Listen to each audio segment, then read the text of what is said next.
So yeah, more and more I'm just thinking that like we're closer and closer to an alien invasion, like every day. Hell yeah, dude. It's gonna be crazy if it does happen. We're gonna be living in the Rick and Morty universe. We're just like it's just nonsense every day. I mean I hope it's that like peaceful. I guess not that the Rick and That's Morty not universe peaceful. is peaceful, but Yeah. I mean the way that they live like day to day on the ground and stuff like that. I hope it's like that more so than anything else, like Star Wars type shit, I guess. Yeah. I hear you. Yeah, it just seems like nothing good is going to come of like massive amounts of people being awakened to the truth all at once, in the sense that I feel like a lot. Well, I'm not saying it'll be bad. I think soft awakening. Nothing good could come of that. Well, I think it could be good, but I think society is going to break down. I think like we remember when we were the small list of apocalypses and shit like that, and we came across one that talked about like a mass psychic awakening bringing about like the collapse of society. Yeah. And that does sound great, but like at the same time, like yeah, aliens coming to Earth, same thing. It would lead to the total collapse of society. Like people wouldn't want to go to work. There would just be like massive like amounts of people being depressed or trying to off themselves because they wouldn't know how to live day to day. I'm not saying that, disclosure is going to be bad. I think it's going to be great and it's going to, bring us closer to the truth about the universe. But I think for some people, it might be a lot to handle. I mean, it's going to be a complete shift in reality, but we're kind of Exactly. going through that right now. Yeah. Without aliens, but now we do have aliens. Yeah, we're experiencing a lot of weird shit. It's something I think we can handle. It's the time for it to happen. Yeah, I don't think that we shouldn't have that. I just think that it is going to cause chaos. Well, let chaos reign. Let chaos reign. What is that from? That's a famous quote. I don't know. Yeah, quote by Andrew S. Grove. Let chaos reign, then reign in chaos. It's a great quote. So yeah, there will be some crazy shit happening. I think it'll be fun. It'll be fun to see what happens. Let's see. We have Smithsonian cover-up: ancient Egyptians and giants in the Grand Canyon. That's a fun one. That sounds interesting. Ooh, this is one I kind of wanted to go over a little bit. This could be a real quick one too. List of dates predicted for apocalyptic events.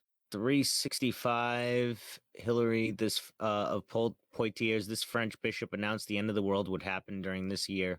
He was real early. Let's see, what's a good one?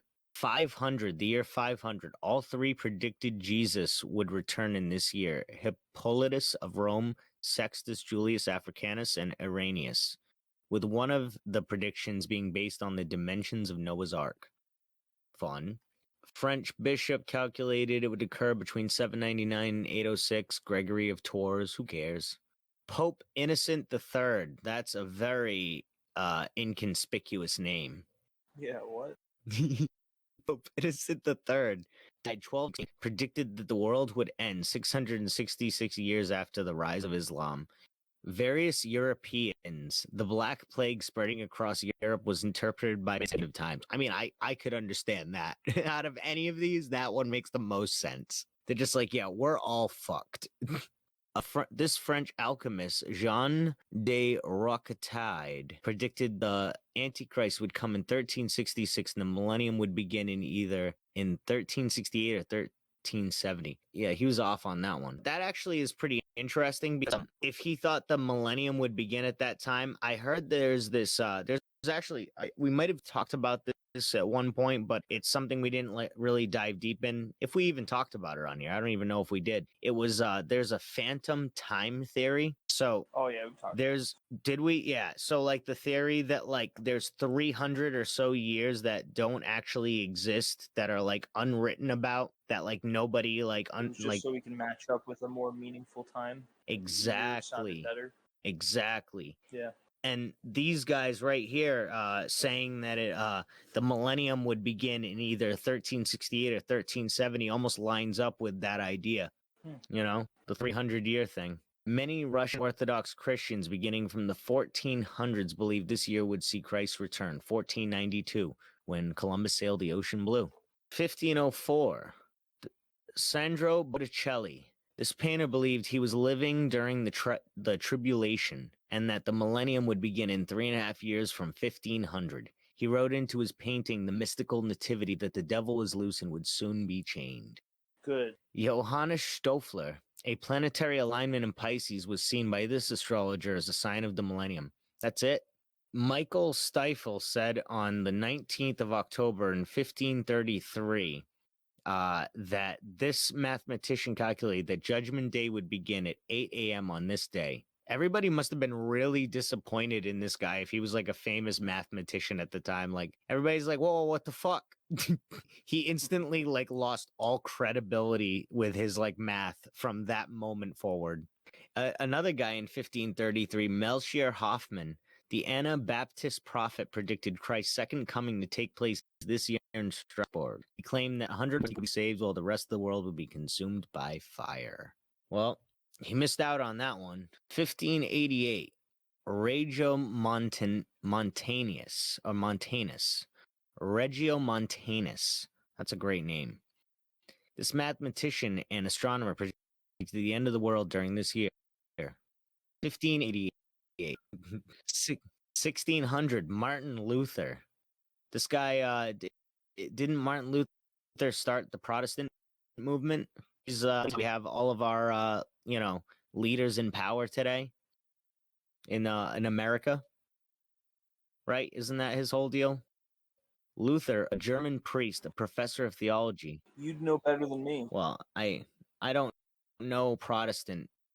See, I don't even. You're Catholic. I'm not Catholic. I don't identify as anything. First of all, let's see. On February 1st, 1624, London astrologers, the same astrologers who had predicted the deluge of the 1st of February in 1524, recalculated the date to 100 years later after their first prophecy failed. I wonder what happened. They must have been right the second time. 1648, Sabbatai Zevi, using the Kabbalah, this rabbi from Turkey proclaimed that the Messiah would come during that year. 1651, unknown author from Lubeck, Germany. The apocalypse maps tell of an antichrist, the rise of Islam, and other events following Judgment Day that was predicted to occur in 1651. These guys really suck at predicting like apocalypses. Like, they were really like trying to like go for like every couple of years. Like, the 1600s was rife with apocalyptic predictions. There's two predictions in the year 1666. Can you guess why they predicted in that year that, they would, all die of an apocalypse? 1666. That's the year the Illuminati was founded. Nah, that was like 17 something. The year the Illuminati was founded. Actually, we should look that up real quick. Up. Yeah, it was like look that up. It was Illuminati, May 1st, 1776 in Bavaria, Germany. Something worth noting. All right. So, what else do we got? 1673, William Aspinwall. What a name. This fifth monarchist claimed the millennium would begin by this year. Why are all these kids predicting the millennium would begin? Don't they know math? We were talking about how there's like a pole shift every, few thousand years, and then, humanity gets reverted back to like a childlike state. Is this what they mean, that basic people couldn't do math for years? And some of the best mathematicians of our time were saying that the world would end and the new millennium would begin mid-century. It really makes it about like our new millennium that we've like come into. Like, does that mean that the end of the world is coming soon because we've actually hit the new millennium? It's something worth thinking about.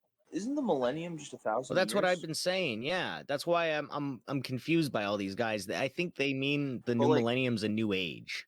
Yeah, like the new aeon. The new epoch. Epoch. Isn't that the word that those guys use, epoch? I don't know. I don't know either. I'm not a Protestant. I don't know shit about dick. Ooh, this guy's famous. Cotton Mather prediction for the end of the world. Oh, so this guy predicted the end of the world a few times. Cotton Mather predicted after his 1697 prediction failed to come true, he revised it to 17, and then a third prediction in 1736, because this guy was really trying. I really wish he went for a fourth one. We should figure out about this Cotton Mather guy. Isn't he famous? I've never heard of that name. Cotton Mather, man. That's you don't know Cotton Mather? Cotton Mather. That sounds like I don't even know. I don't even know, man. Cotton Mather was a Puritan clergyman and author in colonial New England. No wonder he made so many failed end of the world predictions. He was living in colonial New England. He's like, clearly all of these people are going to die soon. So let me just say that the end of the world is coming. Let me just keep saying it because these people are fucked up. Now we're getting into the 1800s. A lot of random ones. I like it because it's starting to get real, like, no, actually, it's not getting specific. It's still about, like, and shit. I'm gonna skip ahead to the 1900s. I want to get, like, specific with the shit. All right, here we go. 1910, Camille Flammarion. Flammarion's 1910 appearance of Halley's Comet would impregnate the atmosphere and possibly snuff out all life on the planet, but not the planet itself. Comet pills will to protect. That's the shit I'm talking about. That's what I'm talking about. Keeler, a prominent doctor in Connecticut. We're gonna get impregnated? Well, apparently we didn't, but we could have gotten impregnated by Halley's Comet. There's still a chance, though, right? Isn't Halley's Comet still out there? Holy shit. Yeah. We survived the second time around. I think I missed Halley's Comet the next time around when I was actually able to see it. So luckily, next time I won't experience all that. Michael Paget Baxter, the last of numerous apocalyptic prediction by this Anglican evangelical author, was published in 1894, and it was for the 23rd of April, 1908. 1892 to 1911, Charles Piazzi Smythe. This pyramidologist concluded from his research on the dimensions of the Great Pyramid of Giza that the second coming would occur sometime between those dates. That's pretty convenient for him to, like, find that out right when he happened to discover it at that exact time. Yeah, true. In 1914, Charles Tazo Russell said, "The battle of the great day of God Almighty. The date of the close of that battle is definitely marked in Scripture as October 1914. It is already in progress. It's beginning dating from October 1874. So, yeah, he said that popping at that moment. In 1918, International Bible Students Association said Christendom shall be cut off in glorification of the little flock in the spring of 1918 AD. That's fucking crazy. The International Bible Students Association was like, yeah, y'all gonna go through the apocalypse. Judgment Day is coming. That's crazy. That's for students. I bet they were good kids. I bet they were good kids. In 1920, International Bible Students Association said Christendom would go down as a system to oblivion and would be succeeded by revolutionary governments. God would destroy churches wholesale and the church members by the millions. Church members would perish by the sword of war, revolution, and anarchy. The dead would lie in 1920. All earthly governments would disappear with worldwide anarchy prevailing. Now, keep in mind, this is the International Bible Students Association saying this. In 1920, they were really going for that prediction. Margaret Rowan, she said the world would end at midnight on that date because of a vision, 13th of February, 1925. In September 1935, Wilbur Glenn Voliva, this evangelist announced that the world is going to puff and disappear. See, I like how wacky they kind of became.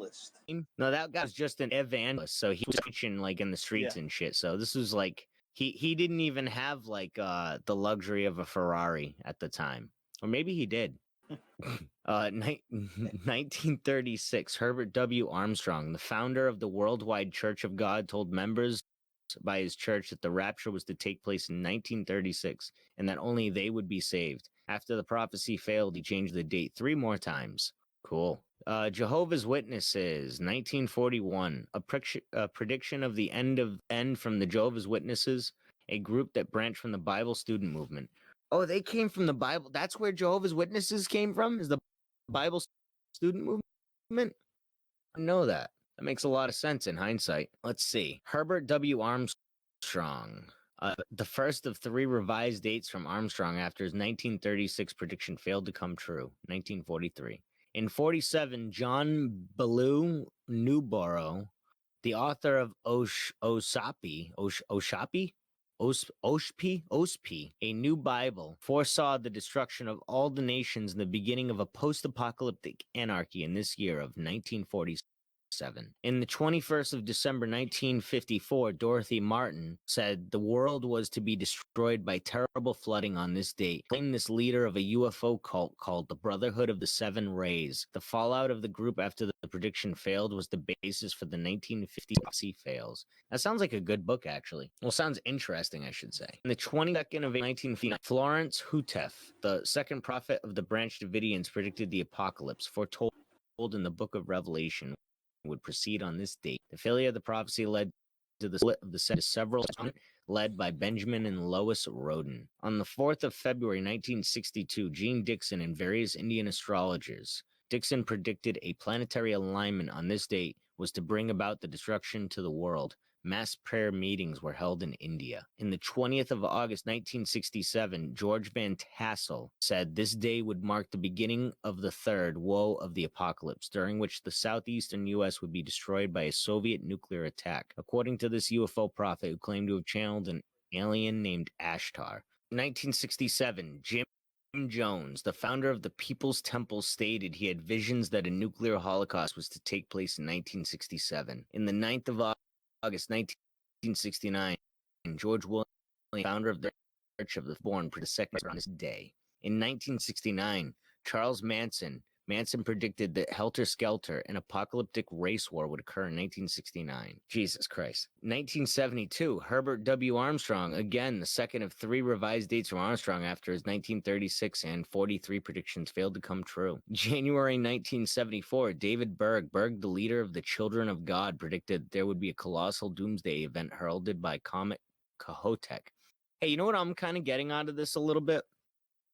What if a lot of these like old school theologians, all those that were predicting the end of the world like 200-300 years ago were just like old school cult leaders and nobody realized that at the time? I mean, some of them could have been. Those random like evangelicals from like the 17 and 1600s who were like banishing witchcraft and shit. Seems like they were on the culty train themselves. Yeah. Jehovah's Witnesses strike again, 1975. From 1966 on, Jehovah's Witnesses published articles stating that the fall of 1975 would be 6,000 years of man creation, suggesting that Armageddon could be finished by then. Cool. The Brahma Kumaris founder, Laraj Kurpali, has made a number of predictions of a global Armageddon which the religion believes it will inspire, internally calling it destruction. During destruction, Brahma Kumari leaders teach the world will be all purified, all of the rest of humanity killed by nuclear, of civil wars and natural disasters, which will include the sinking of all other continents except India. Well, that's lucky. In 1977, John Rowe, the founder Why of the India? Christian... Is India connected to the Himalayas? Yeah, are they? I don't know. Why only India? Do they have? Is that where Mount Everest is? I'm confused. You know what I'm saying? I mean, the Himalayas do border India, their northern border. So interesting. Everything's gonna flood except for India. I mean, maybe. It's like that doesn't even make any sense. He also didn't say flood. He said nuclear Armageddon and natural disasters will include the sinking of all other continents except India. So it seems to me that like India could still be an irradiated I guess when I heard wasteland. sinking, I guess I assumed it was sinking into the water.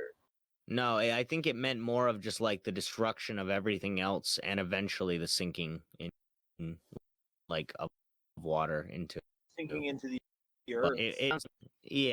It sounds to me like India would be like maybe the only place left alive at that situation or that scenario. 1977, William M. Branham, the Christian minister, predicted the rapture would occur no later than 1977. No later than. I love that wording. 1980, Leland Jensen predicted 1978 that there would be a nuclear disaster in 1980, followed by 2 decades of conflict, culminating in God's kingdom.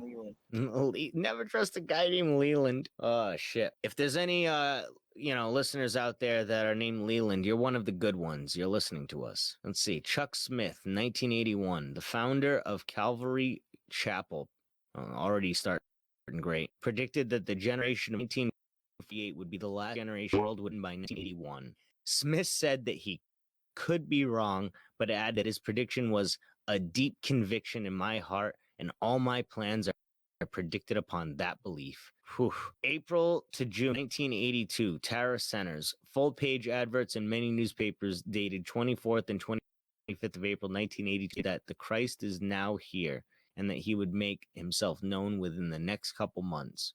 I don't think that happened. Christ is still a mystery.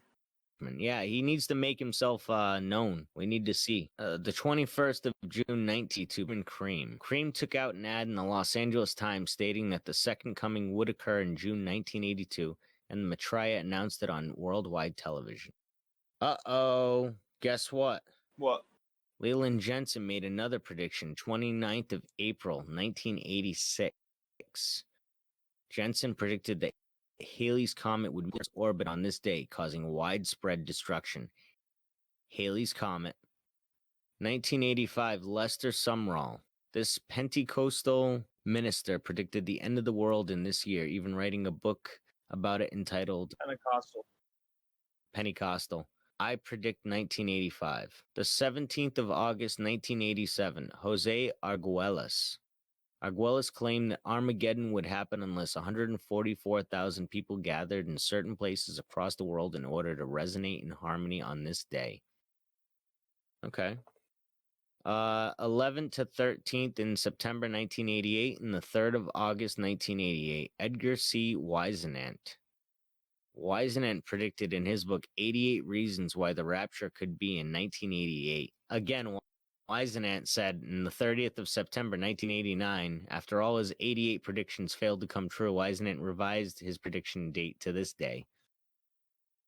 The 23rd of April 1990, Elizabeth Clare Prophet. Prophet predicted a nuclear war would start on this day and the world would end 12 years later, leading her followers to stockpile a shelter with supplies and weapons. After Prophet's prediction did not come to pass, she was later diagnosed with epilepsy and Alzheimer's disease. Oh, shit. Why didn't they throw that in for any other ones? Like how they died or what happened to them? They kind of left us hanging. Maybe they don't know. Well, Jim Jones, we know what happened. On the 28th of September, 1992, Roland Stewart, this born-again Christian, predicted that the rapture would take place on this day. The 28th of October, 1992, Li Zhang Rim, Li, the leader of the Dami Mission Church, predicted the rapture would occur on this day. 1993, David Berg, Edgar C. Whisenant. Berg predicted the tribulation would start in 89 and that the second coming would take place in 93. And after Whisenant's 88 and 89 predictions failed, he moved to the outer limit of his prediction to 1993. And in 94, when his prediction failed again to materialize, he updated it to 94. The 2nd of May, 94, Neil Chase, this Baha'i sect leader, predicted that New York City would be destroyed by a nuclear bomb on the 23rd of March, 1994, and the Battle of Armageddon would take place 40 days later. Whoa. I like when they get specific about the what's going to happen instead of just saying oh yeah, the Antichrist is coming.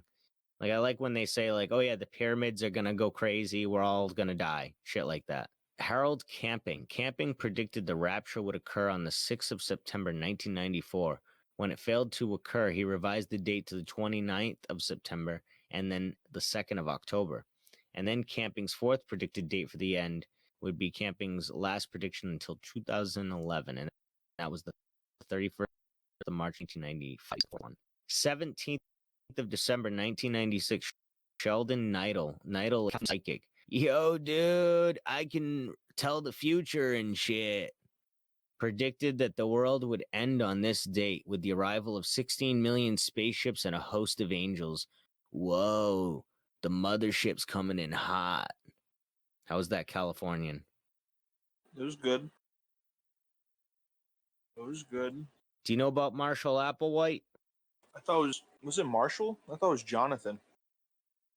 Jonathan Applewhite? The guy from Heaven's Gate? Yeah. Is it Jonathan? I don't know. These guys are saying Marshall. Marshall Herf Applewhite Jr., also known as Doe or Do. I don't know how that's pronounced. Maybe it was Marshall. It's definitely Marshall. All right. Cool. So for any of our listeners who doesn't know or is curious about the Heaven's Gate cult, it's a famous cult from the 90s where they wore, I think, like Nikes or something like that. And they all they thought that they were all gonna die, kind of like Jim Jones type shit. So they drank like poison shit because they thought that they were going to like transcend. I think we actually talked about them yesterday. They also castrated themselves. Did they? That's true. Yes. Holy shit! I didn't know that. Look That's that up. fucking crazy. Holy shit.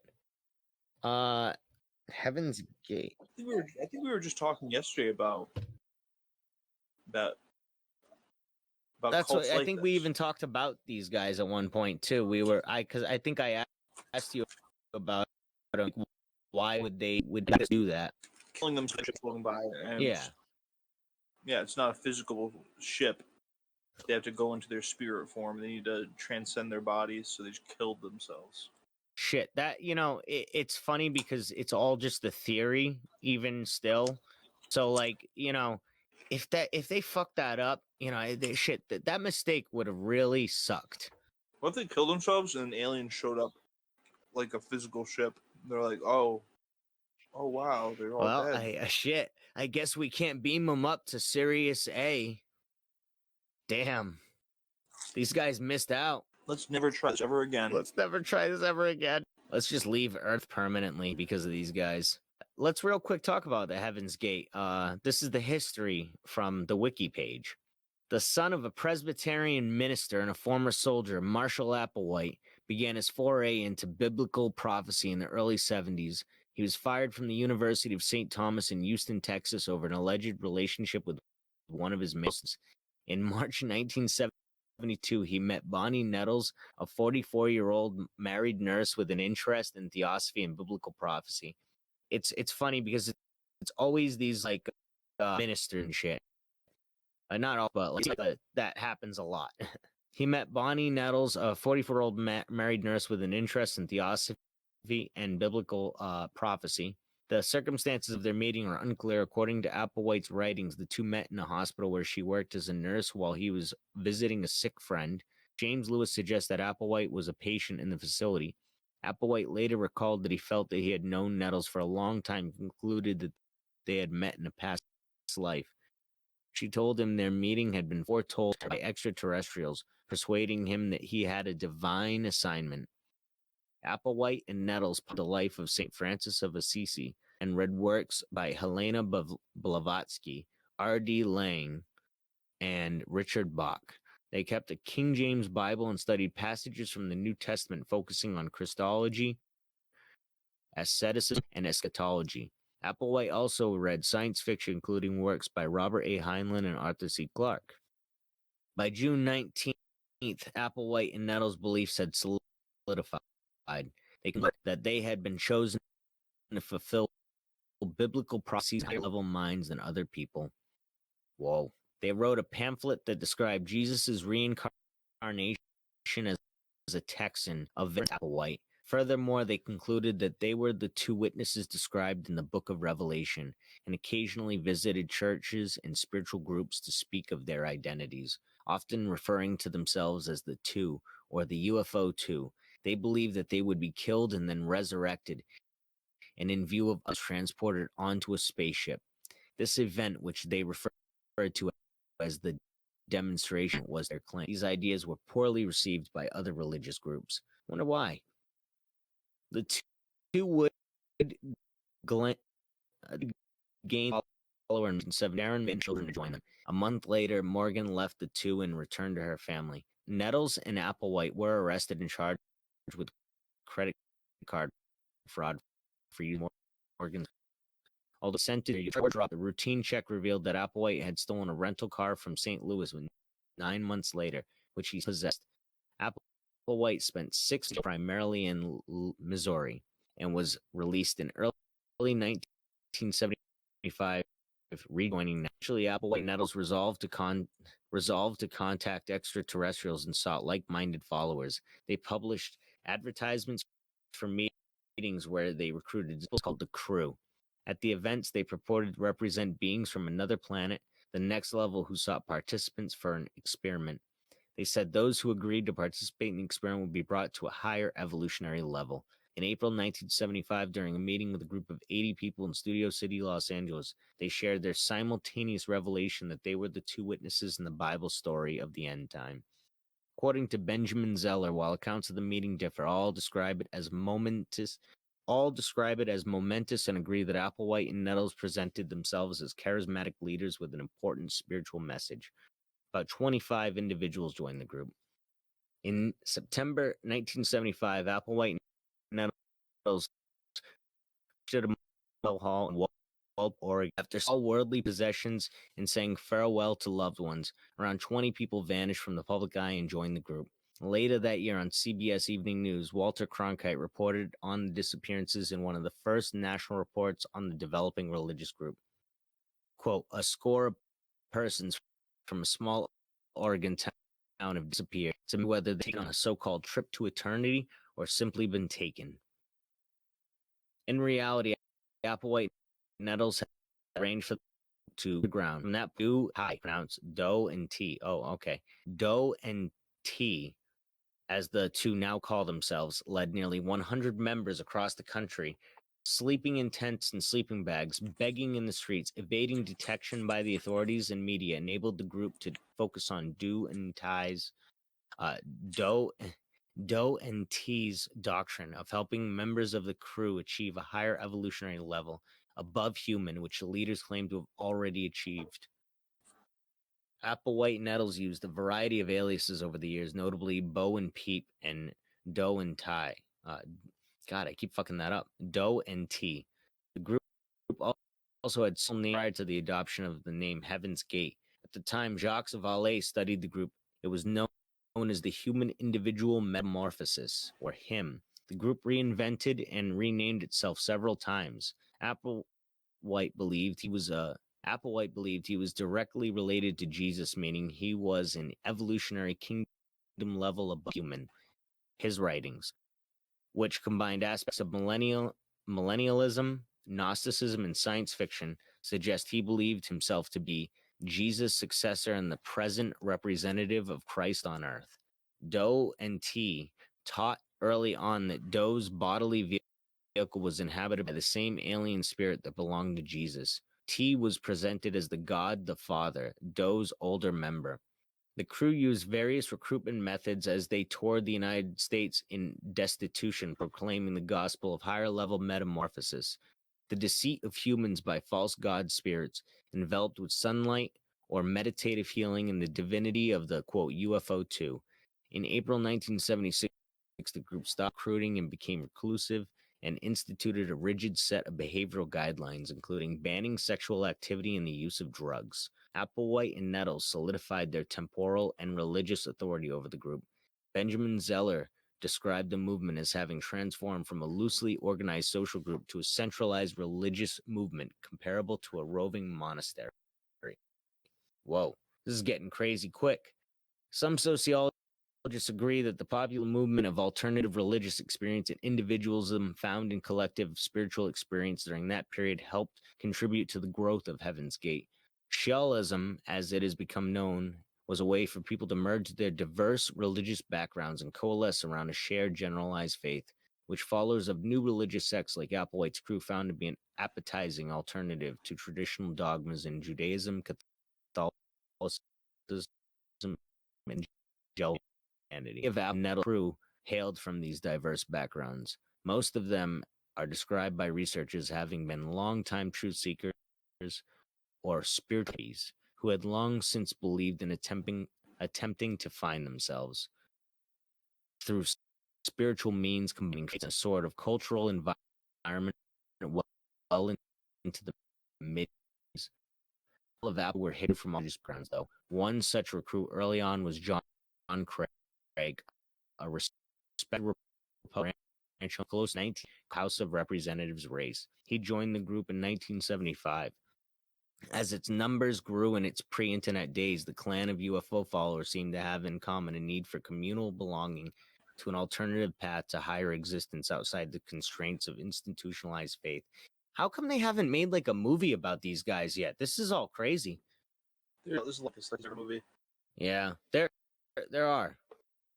Heaven's Gate received coverage in Jacques Vallée's book Messengers of Deception in 1979, in which Vallée described an unusual public meeting organized by the group. He expressed concerns about contactee groups' authoritarian political and religious outlooks, and Heaven's Gate did not escape criticism. Known to the media, though largely ignored, Heaven's Gate was better known in UFO circles and through a series of academic studies by sociologist Robert Balk. In January 1994, LA Weekly ran an article on the group then known as the Total Overcomers. That's a funny name.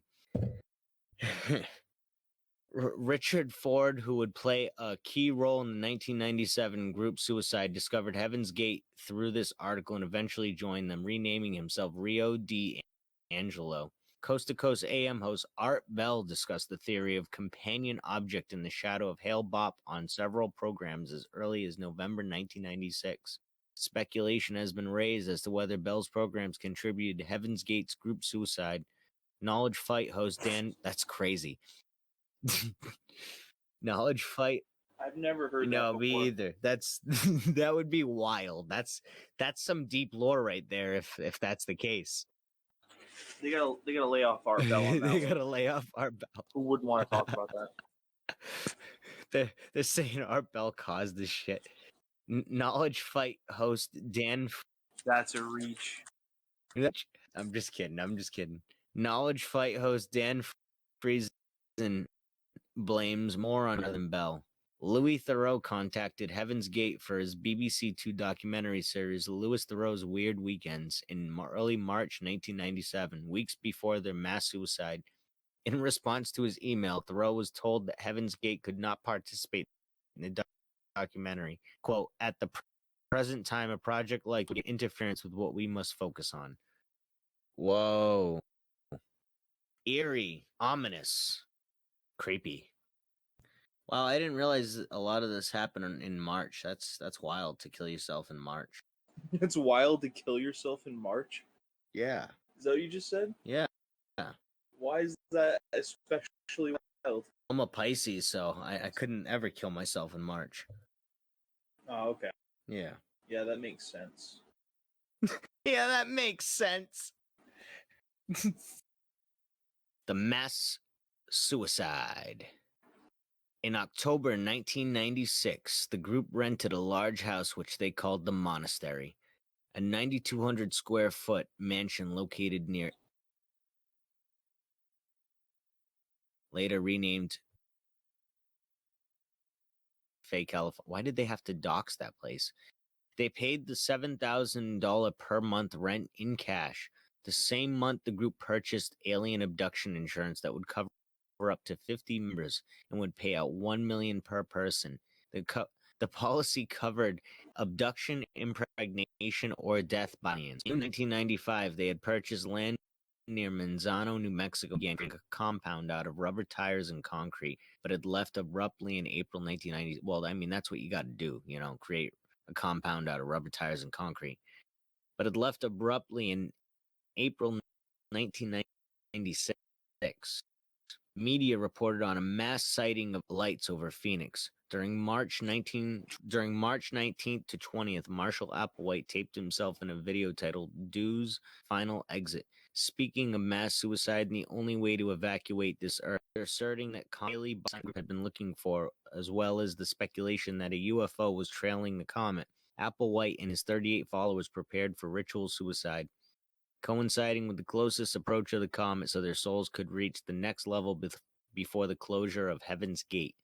Members believed that after their deaths, a UFO would take their souls to another level of existence above human, which was described as being both physical and spiritual. Their preparation included most members videotaping a farewell message. The 39 adherents, 21 women and 18 men between the ages of 26 and 72, are believed to have died in 3 groups over 3 successive days, with the remaining participants cleaning up after the prior group's deaths.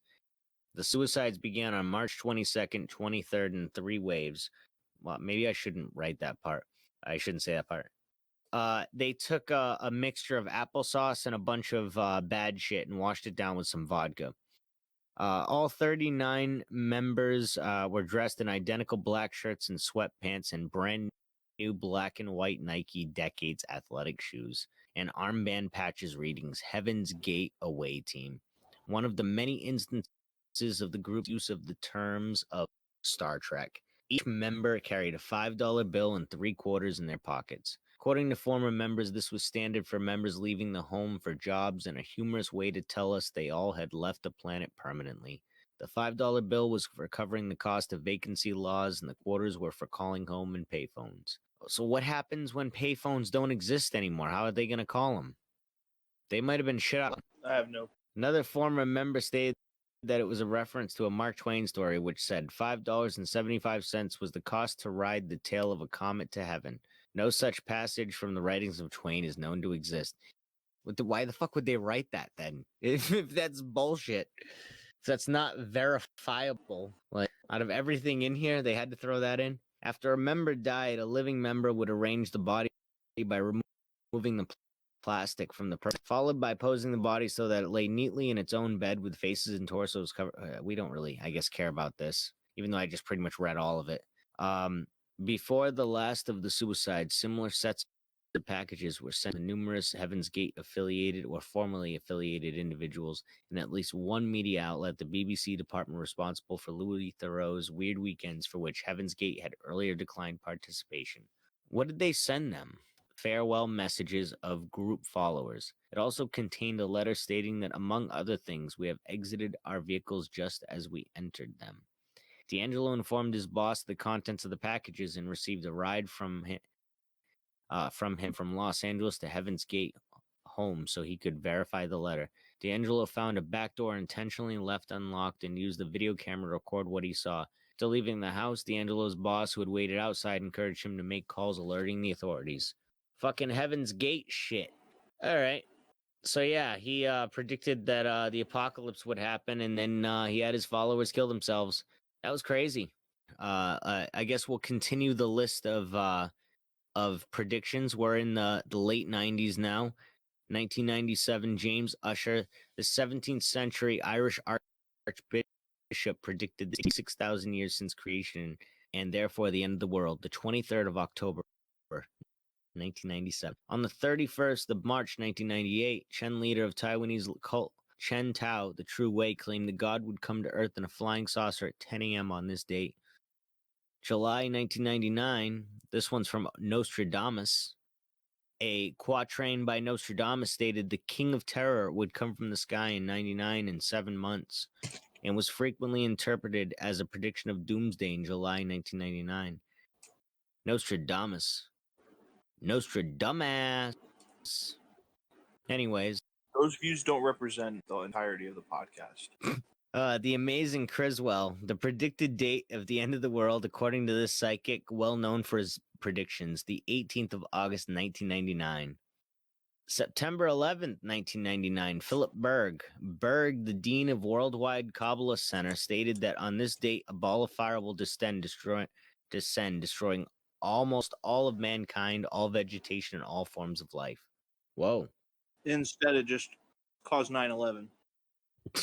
This linguist, Charles Berlitz, predicted the world end would occur in this year. He did not predict how it would happen, stating that it might involve nuclear devastation, asteroid impact, pole shift, or other Earth changes.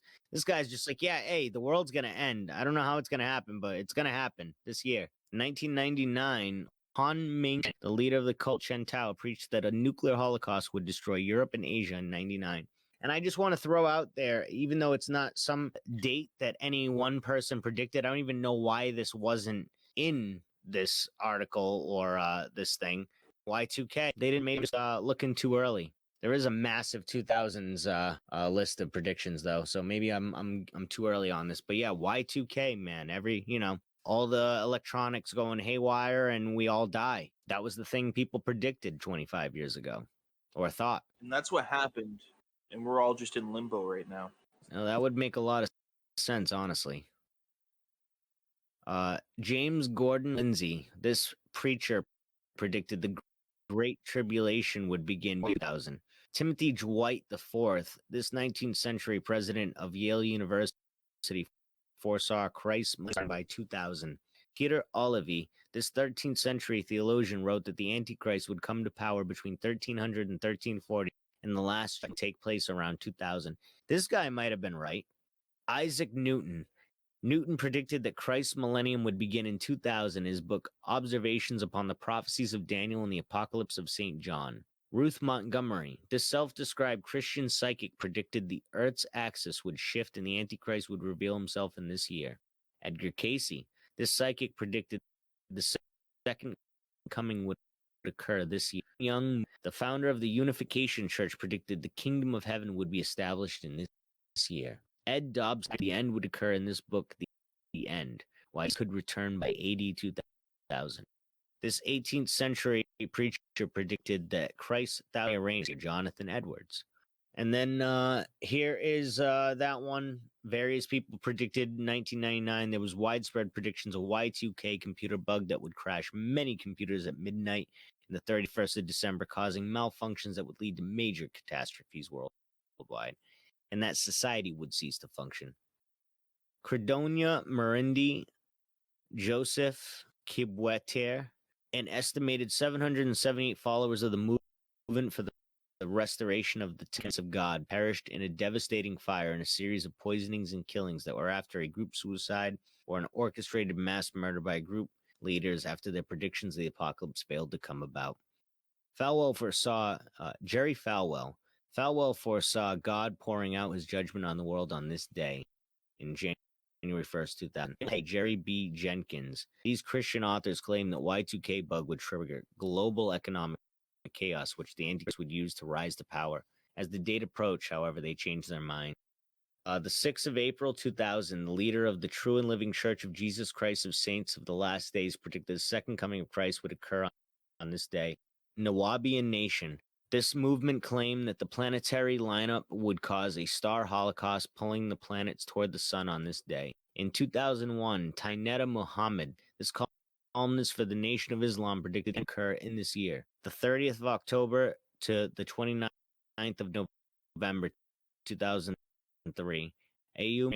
This Japanese cult, which carried out Tokyo subway sarin attack in 1995, predicted the world would be destroyed by a nuclear war between the 3rd of October and the 29th of November 2003.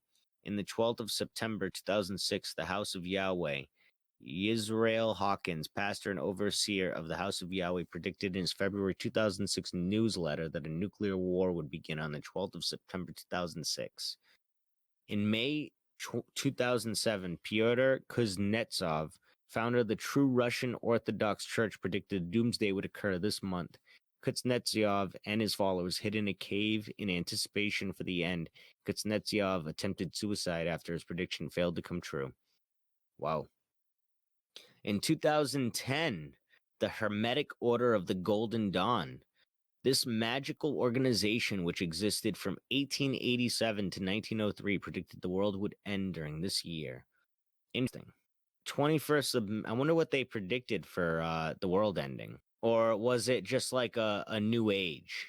On the 21st of October 2011, Harold Camping, when his original prediction failed to come true, 5 months earlier, Camping revised his prediction by saying that on the 21st of May, a spiritual judgment had taken place, and both the physical rapture and the end of the world would occur on the 21st of October 2011.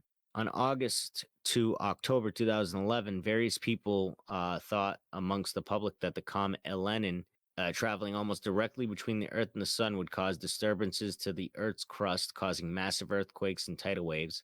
Others predicted that Elenin would collide with the Earth on the 16th of October. Scientists stated that none of these events were possible in an effort to calm the public. That one I remember happening. 30th of June, 12th, Jose Luis de Jesus. This cult leader predicted that the world's governments and economies would fail on this day and that he and his followers would undergo a transformation that would allow them to fly and walk through walls. Boy, was he probably wrong. Whoa. The 2012 phenomenon predicted the world would end the end of the 13th Baktun.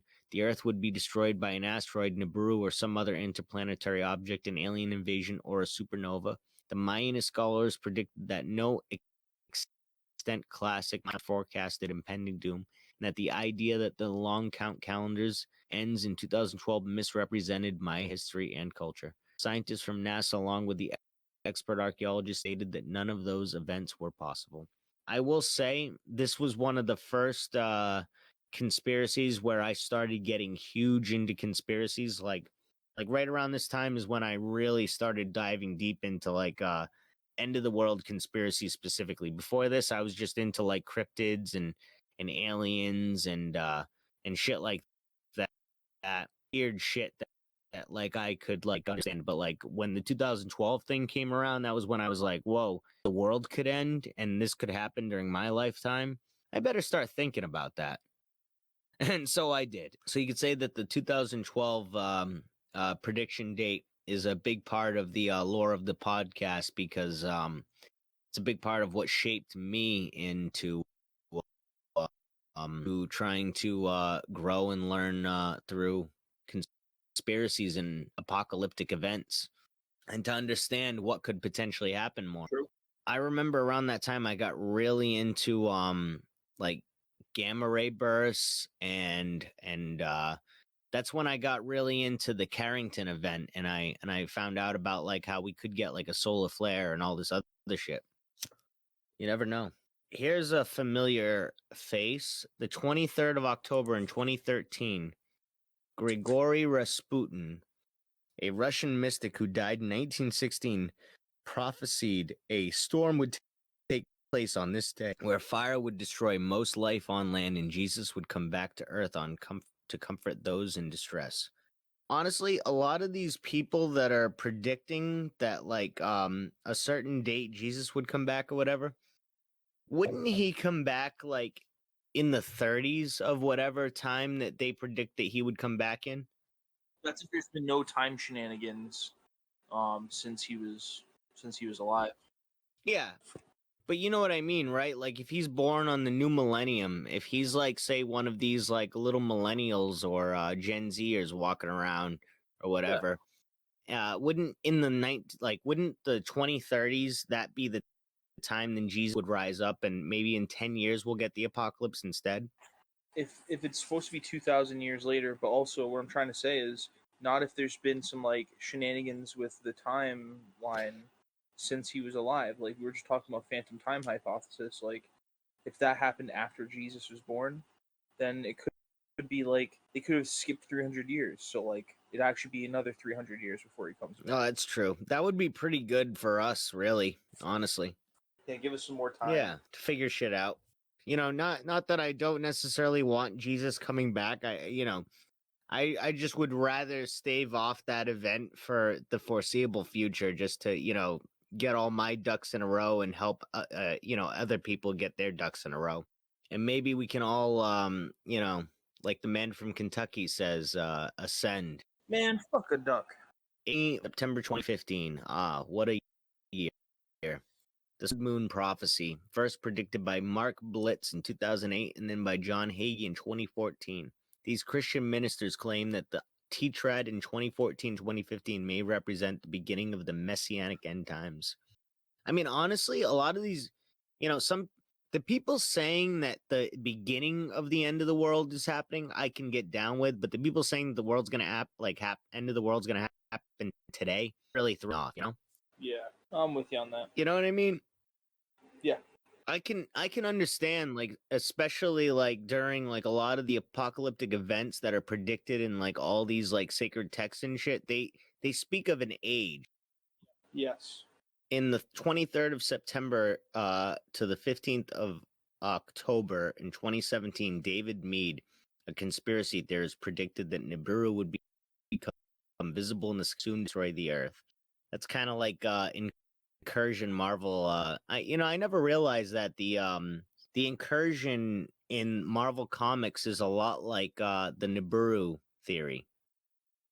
Have you ever noticed that? I don't know anything about the incursion. So, in the comic books during the during the incursion, I'm pretty sure it's the storyline right before the last days of the Marvel Universe, the Secret Wars one.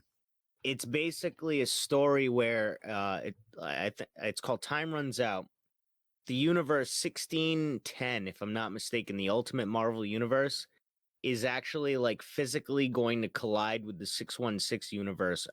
They like there's like some kind of like parallel reality like shenanigans becoming like parallel realities and branching into almost like the same universe. If what Black Bear had to like decide was that there the 1610 Earth, the Ultimate Universe, in order to save the 616 universe. And then I think, or that or Doctor Doom. And then I think Doctor Doom took control and reshaped all of reality or something. So that's kind of like Nibiru. Is it? Well, yeah, like Was that like Nibiru?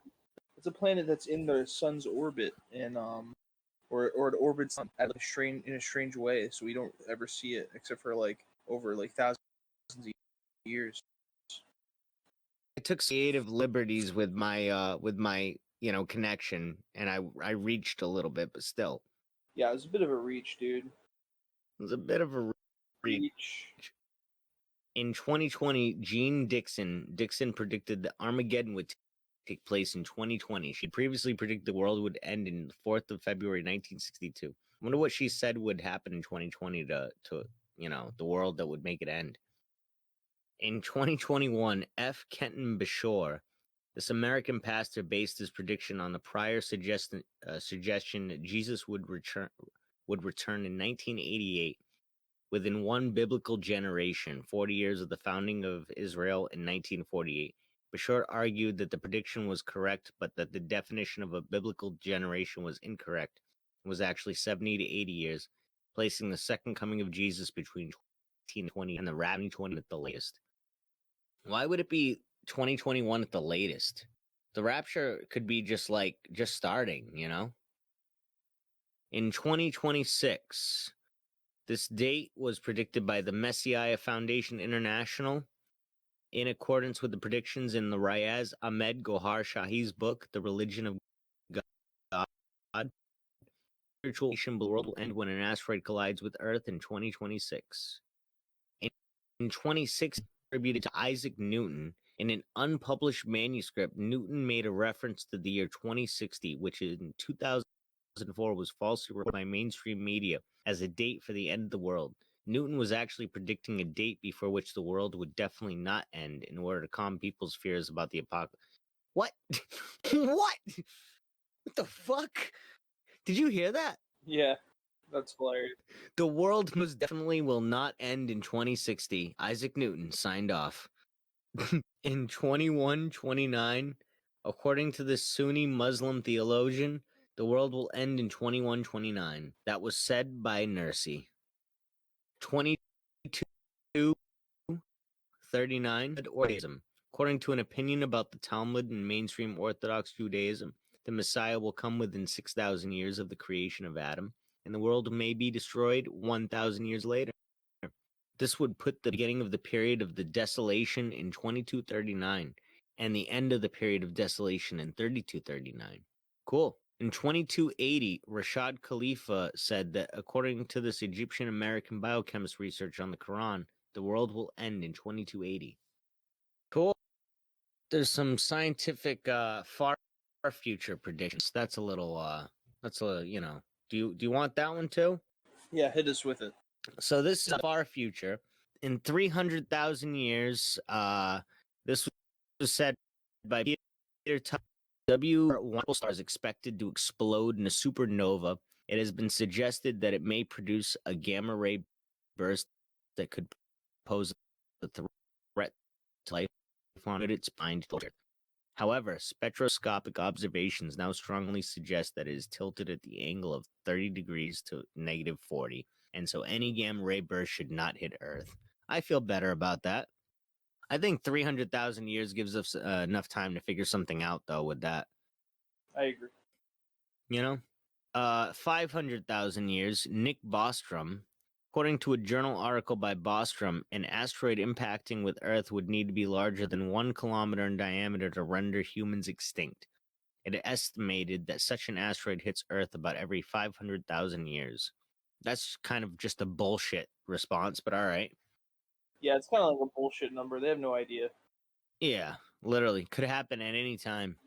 Within the next 1 million years, Earth will likely have undergone a supervolcanic eruption large enough to erupt 3,200 kilometers of magma, an event comparable to the Toba supereruption 75,000 years ago. That'd be wild.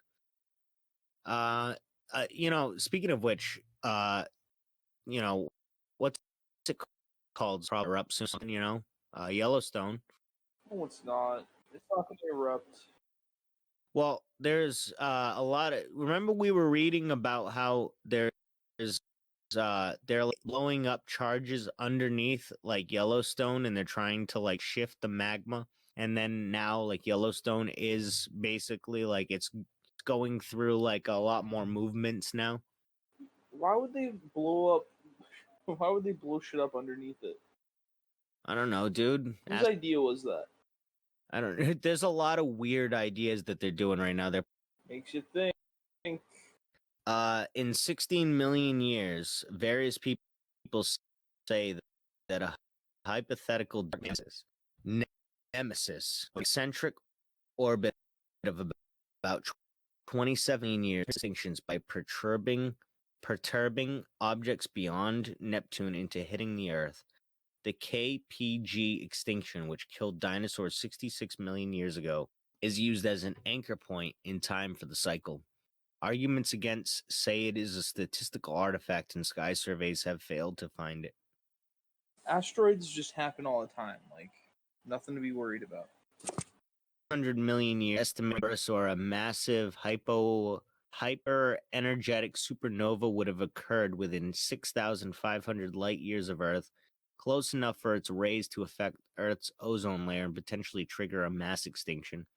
Assuming the hypothesis correct that a previous such explosion triggered the Ordovician Silurian extinction event. However, the supernova would have to be precisely oriented relative to Earth to have any negative impact. Oh, that's good. 600 to 800 million years. By this time, the level of carbon dioxide in the atmosphere will have dropped below the level required for C3 carbon fixation in plants. The resulting lack of oxygen producing plants will cause free oxygen in the atmosphere to disappear, making aerobic life possible. Let's see. To 5 billion years. The estimated end of the sun's current phase of development, after which it will swell into a red giant. Either scorching or swallowing Earth will occur around 5 billion years from now. However, as the sun grows gradually hotter over millions of years, Earth may become too hot for life as early as 1 billion years from now. In 1.3 billion years, it is estimated that all eukaryotic life will die out due to carbon dioxide starvation, and only prokaryotics will remain.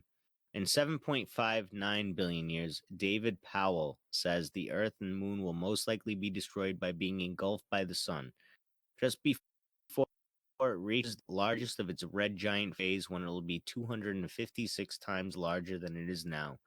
Before the final collision, the Moon possibly spirals below the Earth's Roche limit, breaking into a ring of debris, most of which falls to the Earth's surface.